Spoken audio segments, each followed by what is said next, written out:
Hi everyone, I'm Rossco and welcome back to Swan Valley Zoo. So in episode 2 we're going to be looking at our vet centre, which is the building you see in front of you now, our food store, our quarantine facilities, and then some workshops and a little water treatment plant as well.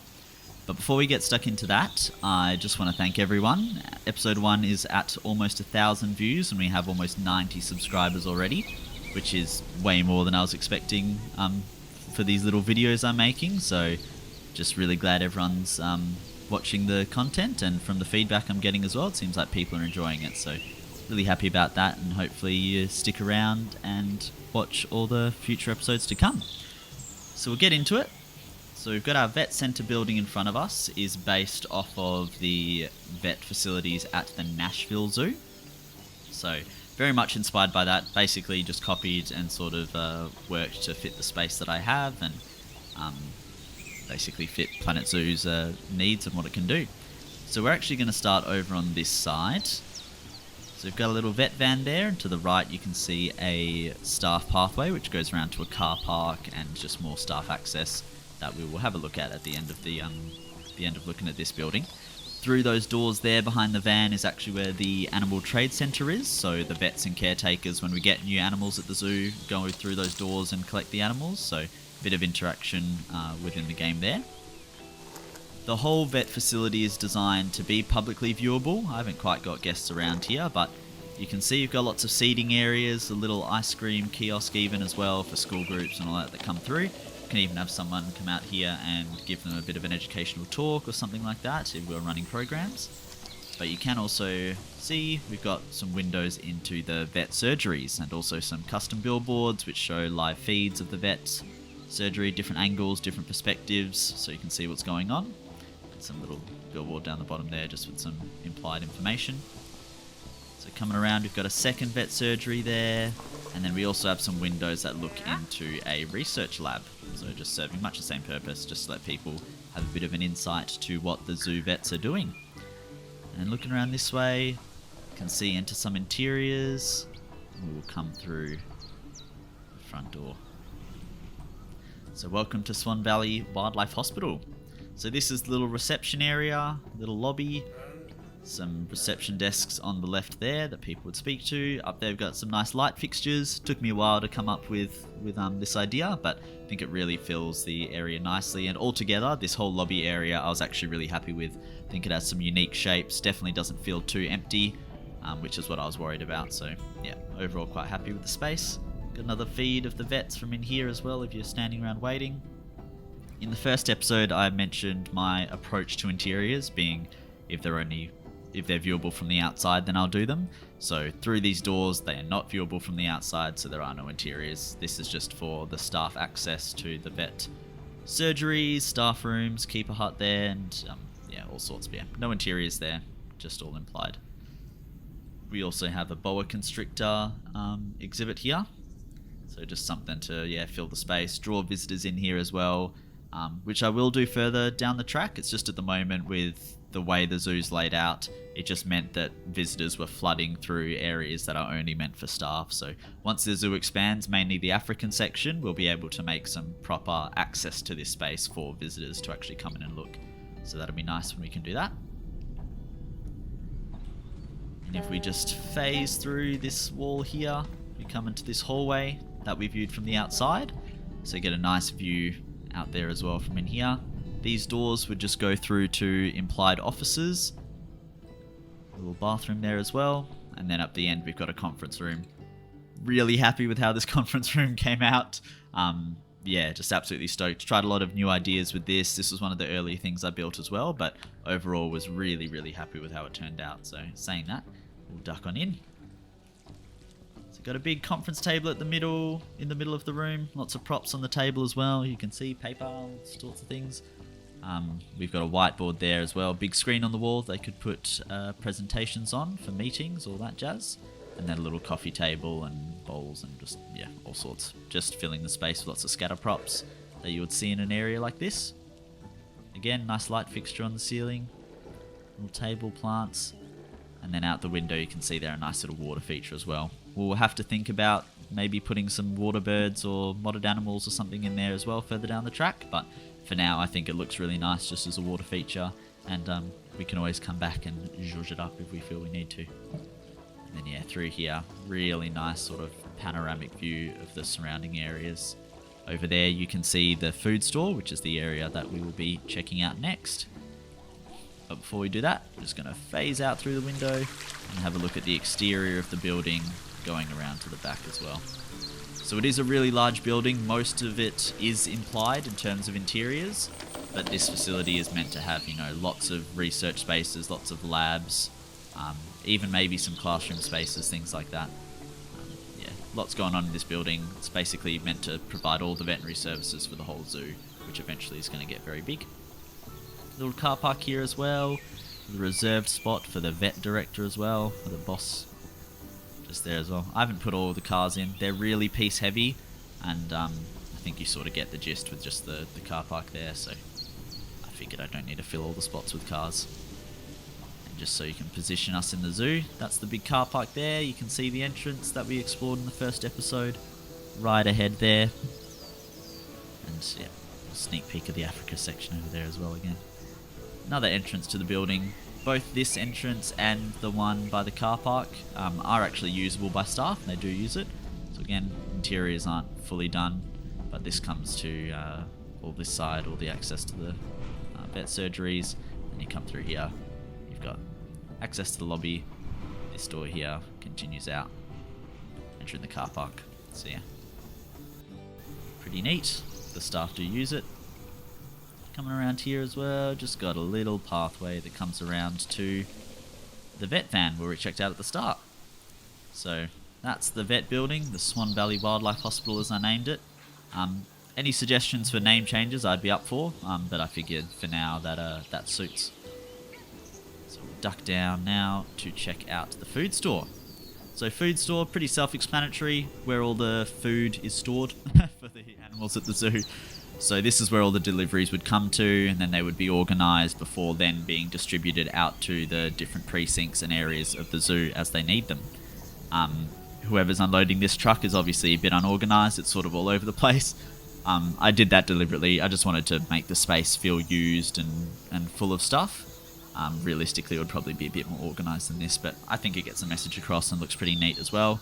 Forklift, truck, or workshop items. Same with a lot of the stuff in the vet centre. Tons of workshop items. Too many to name, but most of them are pretty popular and you can find them yourselves. No interiors on this building, none of it's visible from the outside, so all this area would be really climate controlled, so lots of walk-in freezer space and stuff like that, so lots of HVAC system all over. And then the area to the right is an idea that I came up with after seeing a similar area at the zoo I work. So you've got the food store that we just looked at, which would only really be accessed by the food store staff. It's just for them to organise everything to receive deliveries, and then they would move stuff piece by piece out into these external walk-in fridges and freezers or storerooms, which is where the keepers, other life sciences staff could come and access it themselves. So lots of scatter props, lots of crates, things all over the place. Little clipboards on the wall so you could tick off whatever you've taken, just so everyone can keep track. All the logistics of this area would be pretty full on, so it's important to keep good records and let people know what you're doing. This little pallet lift is off the workshop, but it is one that I actually made. So feel free to go and check it out. It's got about 2,500 subscribers on the workshop, I think, which I was also very shocked by. But I think it looks the part. So yeah, that is our little food store area. Moving on from there, we've got these 4 buildings, 5, one sort of split into 5 quarantine buildings. So each of these is designed to cater to a different kind of animal. I'm sort of roughly grouping, just trying to cover our bases on whatever needs of different animal groups that we would be having to quarantine. So quarantine building 1, you can see there are little yellow numbers on the corner of each building. This would be for things that really need climate control, need to be kept indoors, things like reptiles, other ectotherm species. If we're talking about planetzoo species, maybe something like an Arctic fox, that would need to be climate controlled, couldn't really be kept outdoors in Australian weather. So you can see there's some little skylights, and I've just filled them with foliage. No real interiors in there. Then buildings 2 and 3 are our large paddocks, so this would be for large ungulate species, things that need lots of space but don't need really strong containment. So yeah, things like zebra, wildebeest, other antelope, other horses, things like that. And in this side, we actually have a new species. So these are the first modern animals that I've ever used in Planet Zoo. They are the helmeted guineafowl, created by Narwhaler. As soon as I saw these guys show up, I just couldn't resist. Imagining them running around the feet of our giraffes and zebra in the habitat near the entrance was just too good for me to pass up, so I decided to take the plunge and add a modern animal. So you can see they're really cool. They're just hanging out here in the quarantine facility for now until they can eventually join the giraffe and zebra herd, which will be really exciting to see them all together in a future episode. Yeah, really neat little guys. Narwhaler did an amazing job. Very cool. So we've got 5 quarantine paddocks here. We've got 3 on the right side, and then 2 larger ones on the left. We'll continue on. So building 4, this one here has quite a variety of stuff. Just here we've got a pretty mixed one, so it could be for small carnivores, things like hyenas or painted dogs, and even stuff like pygmy hippos could even work in here. Mainly things that couldn't climb too well, so maybe painted dogs actually wouldn't be the go. Got a big primate area in here. All the climbing structures are deliberately kept very central, so they don't have any routes of escape. There are anti-climbing stuff on all the fence, but just for a bit of extra realism. And then in here would be for our high containment species, so big cats, bears, all that kind of thing. There is a ceiling there, you can see, wire, so nothing can climb out. Little water area, some climbing structures, bit more vegetation to help them feel safe and secure. And you even get a peek at some of the keeper gear as well, so lots of enrichment items and hoses, all that sort of thing. Then the last of the quarantine buildings, building 5 here. This is for more aquatic animals, so mostly indoor space with lots of climate control, and then they also have access to some outdoor pools here. So yeah, imagine otters, water birds, stuff like that could all work here. There are some little roller doors here as well for them to access, and hoses everywhere. And that's a big part of quarantine facilities, obviously. Just about the #1 job is to be able to be sanitized and clean for containing foreign animals. So lots of concrete, lots of smooth surfaces, lots of hoses, lots of drains. All part of the idea. So those are our quarantine buildings, and all of them have these little signs on the front: caution animal facility, all that. Quarantine protocols in zoos are a big deal, and you've got to make sure that no one who is not all over the procedures and protocols accidentally wanders their way in, because it can jeopardize the whole quarantine process. I deliberately made this area kind of barren in terms of foliage, so just lots of dry grass and things, not too much trees. In saying that, we do have a little ghost gum sapling just here, so we're obviously trying to change that a little bit, try and green up the space, make it a bit less exposed to the sun. So this building in front would just be a staff room, amenities block for assets, maintenance, horticulture, basically all that miscellaneous staff that are spread all over the zoo. So this is just a centralised area for them to get changed, have their lunch breaks, all that sort of thing.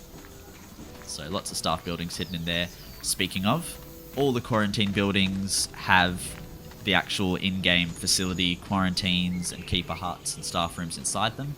So animals can actually be stored in there, and the keepers go in there in an actual gameplay sense as well. Just adding that extra bit, like I said, don't like stuff being completely implied.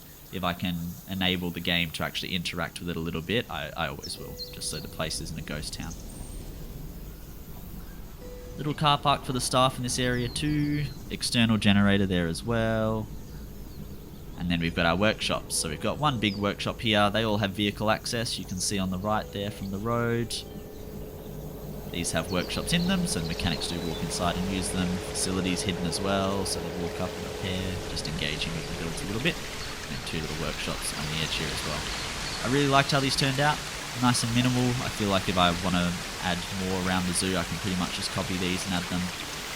Vehicle access to get, lots of big materials and timber and metal, all that stuff in. I was really happy with how these places turned out. And then we've got a water treatment plant here. Not the biggest, so I wouldn't be able to service the whole zoo, but perhaps it could provide recycled water just to at least this quarantine vetcentre area, perhaps as well, or even be part of the sterilisation process for any water that might have been used in the quarantine facilities as well. Lots of hidden water treatment plants in there as well, not so hidden, yeah, just there, so the connects walk up and engage, and there is a cooling tower as well, that's attached to the food storage just for extra oomph, considering how much climate control would be necessary for food storage.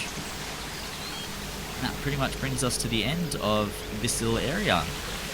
We've got our workshops, water treatment, we've got our 4 quarantine buildings split into 5 spaces, we've got our food store, and then we have our vet centre building there as well. So I have a little bit of an overview.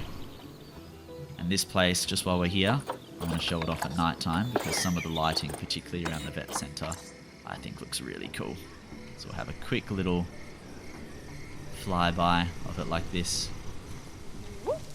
I think it looks really neat. Seeing the interior of the conference room, it's just awesome. These little lights, the aquatic pack lights, really useful. Just started using them all over the place. Yeah, I think it looks really, really neat. Anyway, we'll finish on that nice view. Thank you very much, guys, for following me all the way to the end of this second episode. It's a nice bit shorter than the first one. It was a big one, but hopefully they'll stay around this length going forward. Again, thank you very much for watching, guys. If you have any feedback, any suggestions, anything you'd like to see me add to the builds or change about the builds, any ideas, I'm all ears. I'd love to integrate any thoughts you guys have into the zoo going forward. Again, thank you for watching. Amazing how many of you have watched. Really appreciate it. And look forward to seeing you in the next one. Thanks, guys. Have a good one. See you later. Bye.